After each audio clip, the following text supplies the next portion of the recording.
안녕하십니까. 오늘 자본주의 한복판에서 그죠, 로스앤젤레스에서 봉준호 감독의 작품이 4개 부분의 아카데미 상을 휩쓸면서 아주 기쁜 그러한 소식을 전해준 날인데, 예도는 그 기생충이라고 하는 패러사이트를 보면서 느꼈던 부분은, 역시 데리다가 자본주의 국가의 한 복판에서 마르크스의 유령을 강의를 했고, 그 다음에 봉준호 감독이 자본주의의 실상, 한국 사회의 현실을 까발리면서 거기에 대한 자본주의의 구조를 비판적으로 고찰한 아주 탁월한 작품이죠.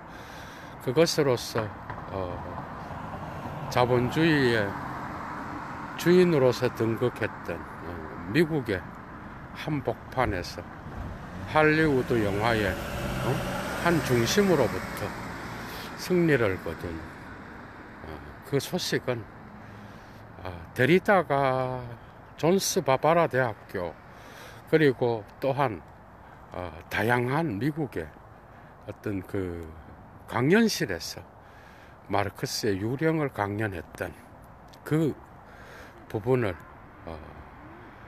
생각하지 않을 수 없었습니다, 여러분. 청년 실업과 그 다음에 또 자본주의의 구조가 낳은 그러한 병폐들을, 그죠, 해학과 그 다음에 웃음으로써 탁월하게 묘사했던 그 신랄한 풍자를 저는 오늘 침묵 속에 지낼 수 없어서 몇 마디 하려고 합니다, 여러분.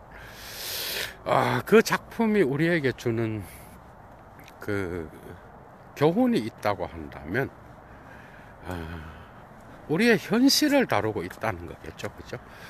가장 중요한 것은, 스티브 잡스가 위대해진 건 자기가 삼성과 같이 무슨 컴퓨터의 회로를 만들고, 그 다음에 직접적인 어떤 그 뭐죠, 스마트폰이나 이런 거에 대한 기술을 가지고 만드는 기술이 아니라, 탁월한 인간의 삶의, 그죠, 현실 속에서 하이데거의 도구성의 개념 알죠?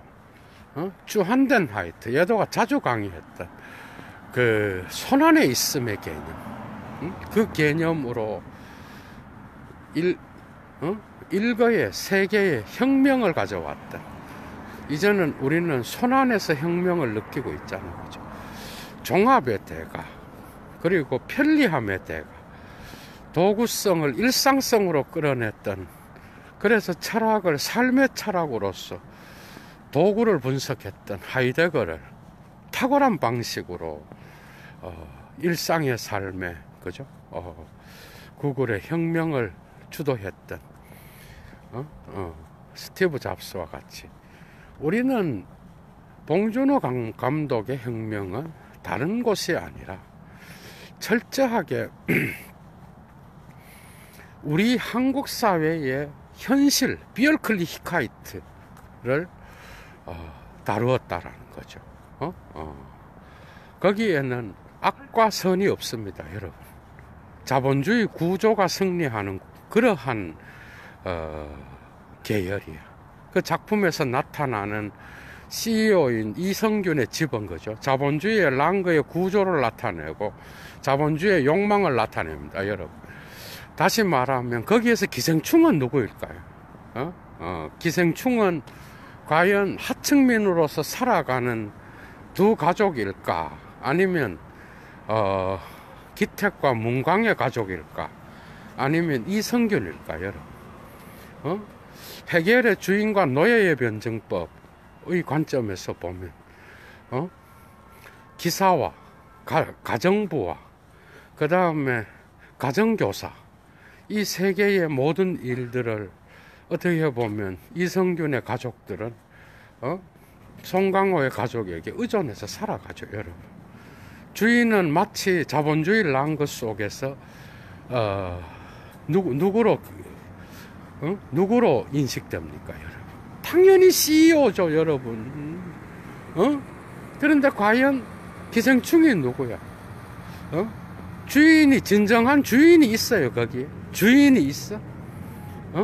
주인이 있고, 노예가 따로 있습니까, 여러분? 엄청나게 많은 대사들이 많은 것들을 생각나게 만드는데 아주 탁월한 작품이죠, 여러분. 극단적 자본주의 사회인 대한민국의 어떤 사회 현실을 어떤 가상이라든지 악인과 선인을 만들어서 자본주의의 상위 계층에 있는 자들을 악으로 규정하고 하위 계층을 선으로 규정해서 만들어내는 그러한 순진한 구조가 아니라, 그죠? 그런 구조는 전혀 없습니다, 영화에서는. 선과 악이 없습니다. 구조만 있어요, 여러분. 자본주의의 구조가 승리하는 그러한 끈덕진 구조만이 남아있어. 그러니까 자본주의는 그렇게 순진하지 않다라는 것을 영화로서 보여주는 거예요, 여러분. 결코 순진하지 않다는 거. 거기에서 여러분들은 들레즈도 보이고, 그죠? 자본주의의 빌딩 숲 배후에 숨어 있는 마르크스의 유령, 여러분. 그게 뭡니까? 자크 데리다가 마르크스가 죽었다 그랬을 때, 그죠? 청년 실업이라든지, 빈익빈 부익부의 문제, 그것으로부터 나온 빈곤과, 그 다음에 기아의 문제, 그 다음에 사회의 다양한 양극화를 통하여 드러나는 시샘과 질투의 문제, 인간성의 파괴의 문제, 이러한 마르크스의 유령을 되살리게 하는 자본주의의 발달의 극점에서 마르크스의 유령을 되살려 놓았던 자크 데리다의 미국에서의 그 강연은, 그죠? 우리는 정말 많은 것들을 생각해 봐야 돼, 그죠? 여러분. 저는 할리우드가 이 작품을 상을 준 거는 정말 탁월한 한국 사회의 어떤 그런 것도 있지만 자본주의가 갖고 있는 그 엄청난 문제들을 특정한 작품 하나에 정말 현실성 있게 담아냈다라는 거, 이게 정말 가장 큰 점수가 아닐까 생각됩니다. 순진하게 악과 선을 규정하고, 그죠? 거기로부터 들어가서 그 사회 계층을 나누고, 그렇게 해서 자본주의가 노동주가 노동자들을 잡아먹는, 그래서 악의 구조로 놓는 이러한 순진한 발상을 거부했죠, 그죠? 탁월합니다, 여러분. 이 부분은 들레즈의 욕망의 기계를 연상시키지 않나요, 여러분? 욕망의 기계. 어느 누구도 그 등장인물에서 구조를 못 벗어납니다. 이것은 도스토예프스키의 악령을 연상시키는 그러한 구조예요. 악령. 그 등장인물 중에 악령의 구조에 붙잡히지 않는 선인이 누가 있어요, 여러분? 구조에서 악이 나온다는 거예요. 관계에서. 선으로부터 악이 나온다라는 거야, 여러분. 니체도 이야기했잖아. 악은 악으로부터 나오는 게 아니에요. 이게 무서운 거야. 헤겔의 욕망구조에서 누가 주인이야? 나중에는 노예가 주인이에요, 여러분. 정신적으로는. 밥 하나 못하고 돈만 주고 가정부를 부리고 과외를 해서 지식을 획득하고 운전을 통하여 자기의 교통을 책임지는, 그래서 하위 계층의 사람들의 가족에게 의존하는 그들이 주인이야? 아니면 돈을 주고 고용을 하는 자가 주인이야? 둘 다 아니에요, 여러분. 주인이 누구예요? 자본주의 구조입니다, 여러분. 구조. 욕망을 끊임없이 발동시키는, 어떻게 보면은 정원의 정말 탁월한 건축 작가에 의해서 지어진 그 집 있죠. 그리고 그 영화에 나타나는 그 뭐야, 그 정원이라든지 자본주의 정점에서나 볼 수 있는 그 대저택에서 세 가족이 살잖아, 그죠? 두 가족은 여기에서 탁월한 건 뭐야?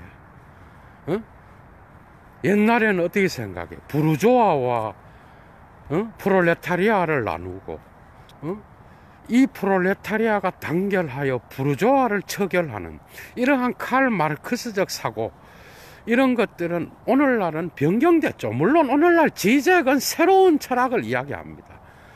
오늘날. 그런데 문제는 뭔가 하면은 이러한 것으로 안 나갔다는 거야, 봉준호 감독. 이게 아니라 핫 프롤레타리아들끼리 잡아먹는 거야. 그러니까 수직적 관계에 의해서 지배계층과 피지배계층이 결정되는 게 아니고, 피지배계층 사이에서 서로 물고 뜯고 잡아먹고 갑질을 하고 그 다음에 서로 싸우고 만인에 대한 투쟁을 하는 거죠. 마르크스가 보았던 프롤레타리아와 부르조아 계급은 붕괴돼 버린다는 거예요. 그래서 자본주의 사회 구조의 입체가 드러나는 겁니다, 여러분. 그 구조를 지배하는 힘이 어떤 방식으로 이러한 계층들을 통제하고 지배하는지, 우리는 또 탁월한 게 뭐예요? 그 구조는 어떻게 보면 상당히 비극적입니다, 여러분. 송강호가 대척으로 대저택으로 옮기기 전에 처음에 나타나는 피자 그 배달할 때, 여러분, 그 종이를 접어서 먹고 살고, 가 안 돼서 남의 집 화장실 들어가서 남의 집 와이파이로 핸드폰에 어떤 그러한 컴퓨터, 그 다음에 통신기기를 사용하고, 그죠? 그러한 현실들.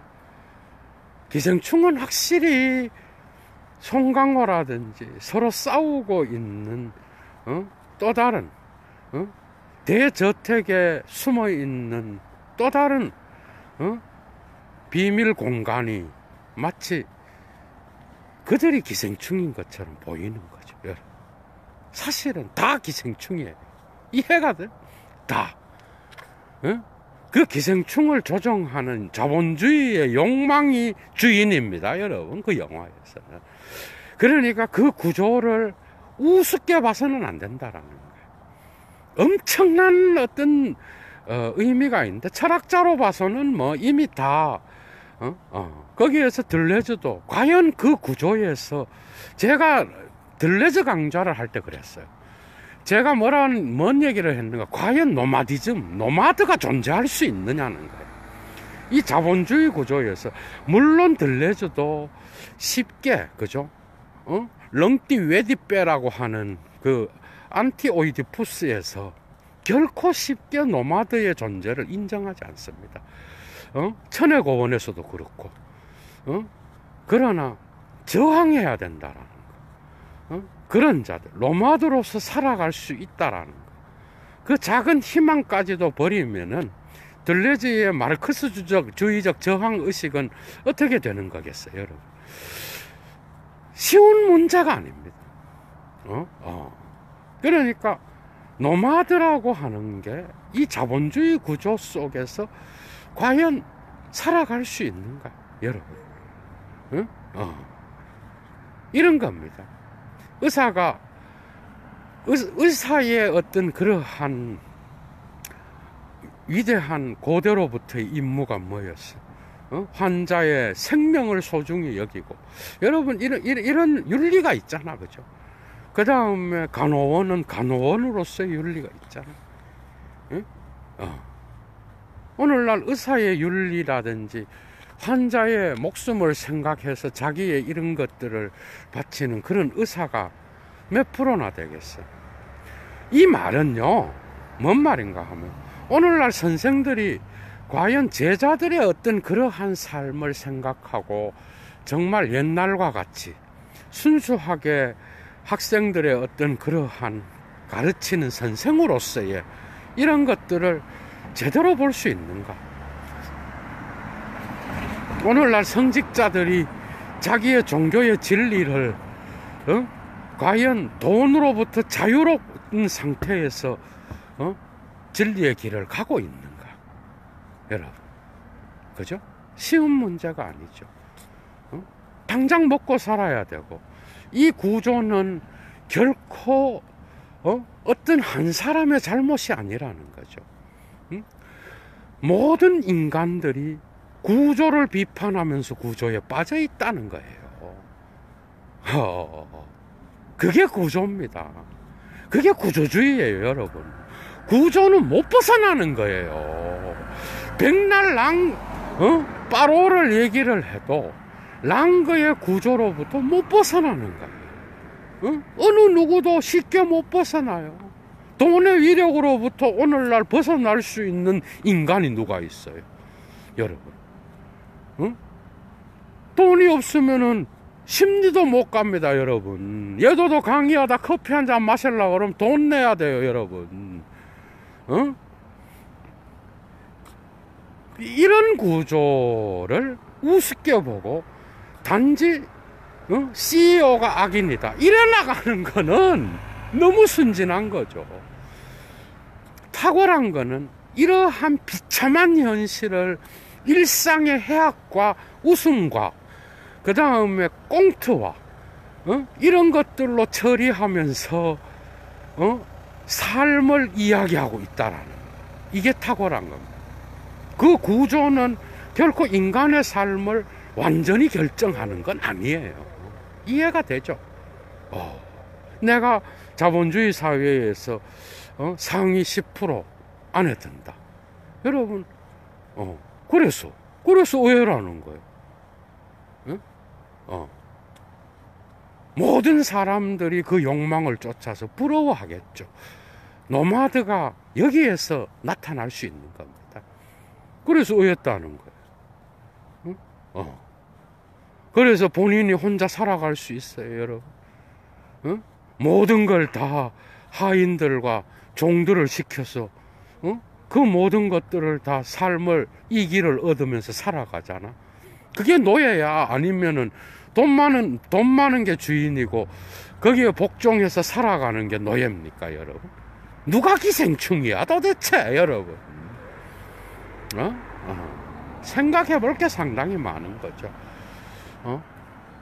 또 한 가지, 이거는 예도가 참 철학자로서 이 부분은 정말 탁월하다고 생각합니다. 그 영화에서 자주 등장인물, 그 대화가 전부 다 아주 깊이 있는 어떤 생각을 하고 다 쓴 것 같아요. 그런데 거기에 후각이 나와, 여러분. 냄새. 저는 철학자로서 이 부분에서 발터 베냐민의 아우라의 개념이 사실은 레옹 도데로부터 나온 거예요. 레옹 도데가 아우라의 개념을 이야기를 했고, 그 레옹 도데는 또 보들레르로부터 배웠어요. 그런데 레옹 도데가 아우라를 이야기할 때 인간의 가장 깊이 있는 그 아우라를 알 수 있는 개념이 바로 후각이라 그랬어요, 여러분. 냄새. 여기서 저는 상당히 철학 미학적으로 상당히 중요한 포인트들이 많구나 하는 걸 알았어. 뭐죠? 인간의 본능. 여러분, 냄새라는 게 이성입니까, 오성입니까? 냄새는 이성이 아니고 오성도 아니에요. 냄새는 직관이에요, 여러분. 냄새는 속일 수가 없는 거야. 돈으로 사람을 규정하는 사회가 이러한 본능적인 인간의 어떤 그 본능에까지, 욕망의 가장 밑바닥에까지 내려와가 인간을 갈라놓고 있다라는 거죠. 이해가 돼요? 냄새가 난다는 거예요, 여러분. 천민과 귀족이 옛날부터 이 후각을 가지고 본능적으로 구분하는 이러한 여러분, 그죠? 그런 게 있었죠. 천민들에게서 가장 많이 나타난 게 후각적인 차이입니다. 귀족과의 차이는 여러분, 향수가 발달했던 게 왜 발달했겠어요? 이 문화의 모든 기호들은 니체에 의하면 지배자들의 중심으로 그 시대의 지배자가 규정한 거예요. 이해가 돼요? 모든 좋은 것들은 지배자들이 좋다 그러면 다 좋은 것으로 규정됐다라는 거예요. 여러분, 언어가 이런 식으로 발달됐다면 자본주의 구조가 돈의 구조로서 얼마나 편리하고 화려한 것을 인간에게 줍니까? 그 집을 갖고 싶어요? 안 갖고 싶어? 그 집. 거기서 살고 싶죠. 누구든지 자본주의 욕망에서 1%나 10%의 슈퍼맨이 되고 싶죠, 다. 그죠? 저 자리에 가면은 다 가질 것처럼 자식 새끼도 다 그 욕망에 가두어 놓고 공부해라. 나중에는 뭐죠? 네가 상위 10%가 되라라는 목표가 하나밖에 없는 거예요. 이래도 자본주의를 따라가는 거예요. 이래도. 그래서 상위 10%의 슈퍼맨이 되는 그 꿈을 안고 자본주의를 옹호하고 그 10%가 되면 나도 노예들을 부릴 수 있다라는 이러한 야망을 아이들에게 심어주고, 종교도 일어나가고 있어요. 종교도 여러분, 남의 머리가 되지, 남의 꼬리가 되지 않고 머리가 되도록 해달라고 기도하고. 여러분, 정치인들 정신 차려야 됩니다. 한번 생각해봐. 이 영화를 보고 웃고 끝내는 정치인이 있다면 그 인간은 정치하면 안 됩니다, 여러분. 이해가 돼요? 이 영화 한 편이 정치인들의 수십 명의 목소리, 수백 명의 목소리보다 훨씬 더 영향력이 있는 겁니다.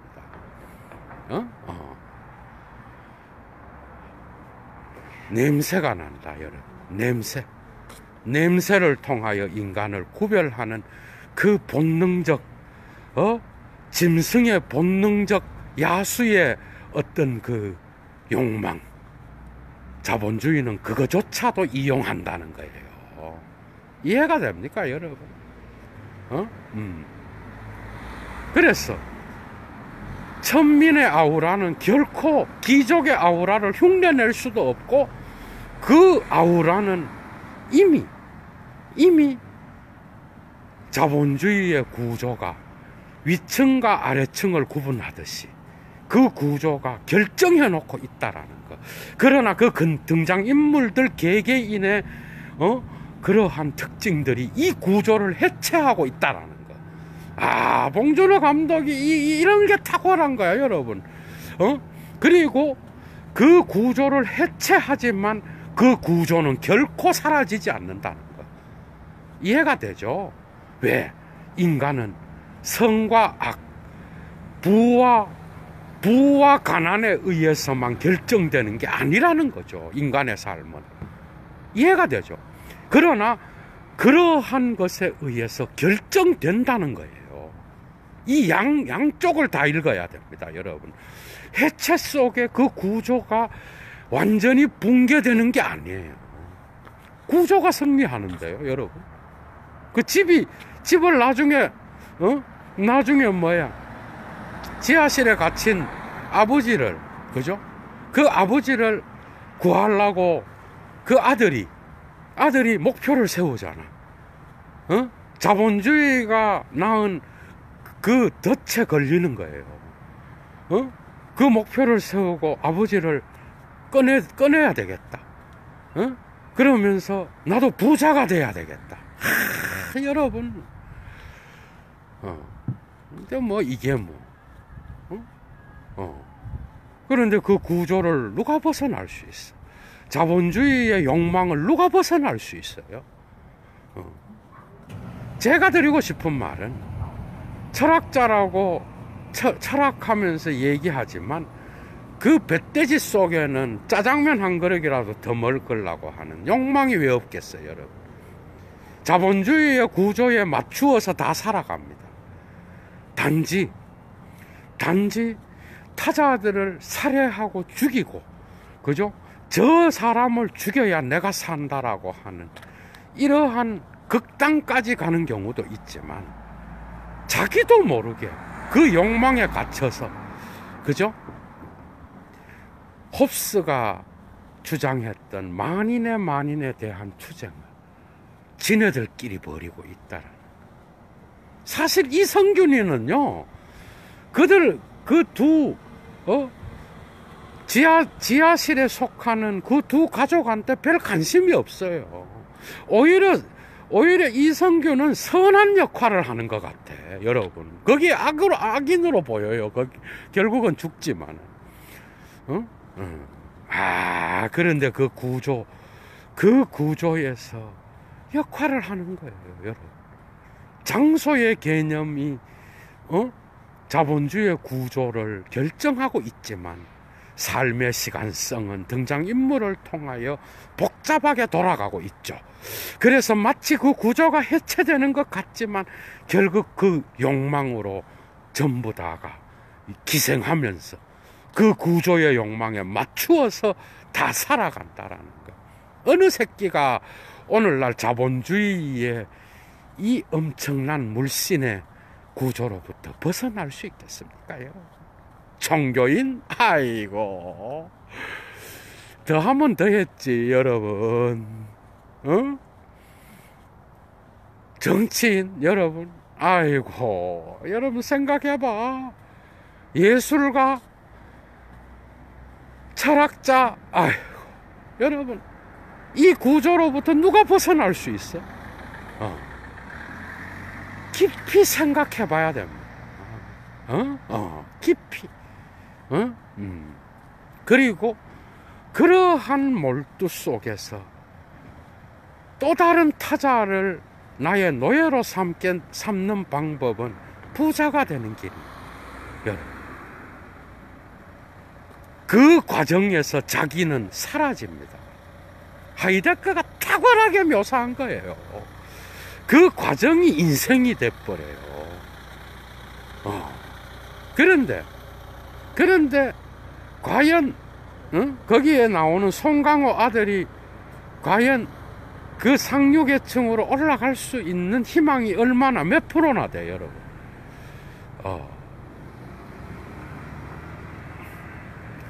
시사해 주는 게 많죠. 얼마나 많아. 심지어 우리의 후각까지 조정하여 그 냄새까지도 귀족과 노예를 나눌 수 있다면, 여러분, 또 한 가지, 그럴 수 있다고 한다면 과연 그 구조로부터 벗어날 수 있는 자가 누가 있어? 그래서 미셸 푸코가 사회의 구조의 힘은 권력이죠. 부부와 권력. 여러분, 그 권력은 지식과의 연계도 있지만은, 그 권력은 자기도 모르게 이미 모든 주체들을 지배하고 있다라는 겁니다. 그래서 그 힘이 어떻게 작동되는지를 알기 위해서는 우리가 미시물리학적으로 접근해야 된다라는 거예요. 이게 바로 봉준호 감독이 접근했던 방식이 그런 겁니다. 이 말은 딴 게 아니라 한국 사회의 현실성을 보여줬다라는 거. 일상을 보여주면서 거기에서 나타나는 다양한 장면들이 일상의 경험들, 우리가 일상에서 만날 수 있는 일들, 이런 걸 통해서 드러내 보여주면서 거기에서 다양한 인물들의 삶을 함께 보여주고, 그 삶 속에서 드러나는 자본주의의 구조를 적나라하게 까발리고 있다라는 거예요, 여러분.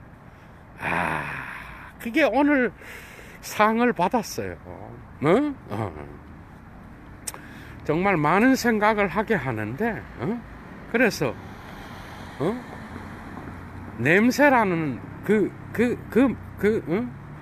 후각에 대한 그 용어들 그 영화에서 나올 때, 참 정말 많은 생각을 하게 했습니다, 여러분. 그리고 또 그 모든 것들을, 그 현실들을 풀어내는 데 있어서 공포로 풀어낸 게 아니라, 그죠? 해학과 위트와 그 다음에 또 블랙 코미디와 같은 그런 다양한 장면들을 통하여 그런 것들을 하나하나, 그죠? 대화 속에서 정말 그 많은 대화들, 그죠? 우리가 경험하는 것들이지만 많은 생각을 하게 하는 그런 영화였다라는 거. 자, 예도가 느낀 것들을 오늘 한번 얘기를 해봤습니다, 여러분. 자본주의의 유령은 높은 빌딩이, 그리고 모든 천국을 이루어 놓은 상류계층들의 모든 문화 속에